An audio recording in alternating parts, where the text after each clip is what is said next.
महात्मा गांधी जी ने भी दांडी मार्च के जरिए 75 साल पहले आज़ादी का यही सपना देखा था। इस आंदोलन से उन्होंने दुनिया के सबसे ताकतवर साम्राज्य की जड़ों को हिला दिया था।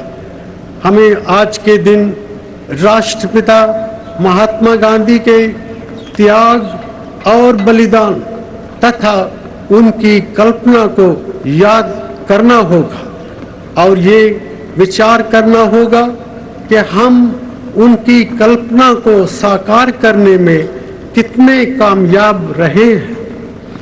गांधी जी की कल्पना क्या थी?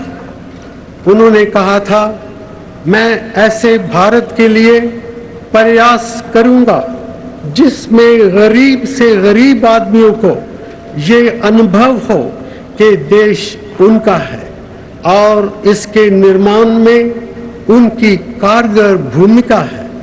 एक ऐसा भारत जिसमें सभी लोगों का ना कोई ऊंचा वर्ग होगा और ना निचला। एक ऐसा भारत जिसमें सभी समुदाय मैत्री भाव के साथ रहेंगे। महिलाओं को भी पुरुषों के समान अधिकार प्राप्त होंगे। उन्होंने ये भी कहा था, मेरे सपनों का स्वराज गरीबों का स्वराज है।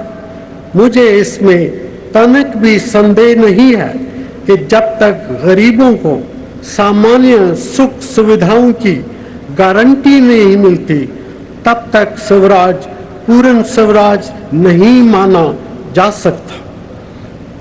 सवाल उठता है, क्या हम इस कल्पना के नजदीक पहुंच पाए हैं?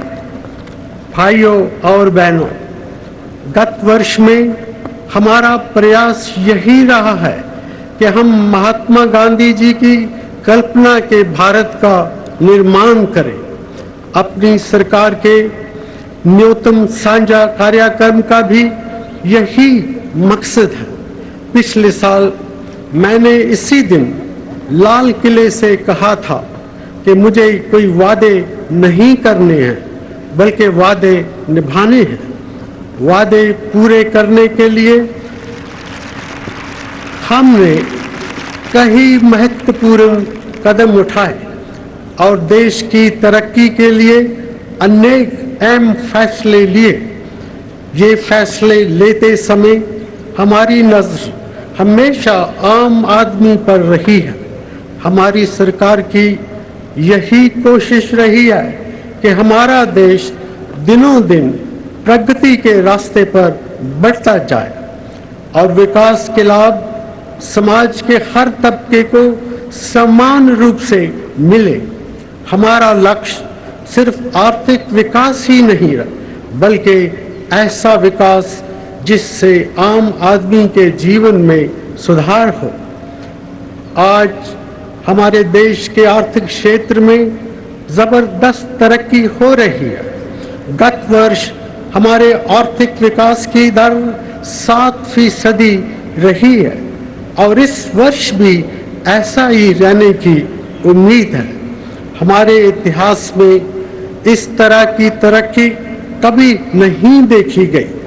मुझे विश्वास है कि यदि हम इस गति को बनाए रखेंगे तो आने वाले 5-10 सालों में पूरे भारत से गरीबी, भूखमरी, जहालत और बीमारियों को मिटा सकेंगे। ये लक्ष्य कोई सपना ही नहीं बल्कि इसे हासिल करना अब मुमकिन है।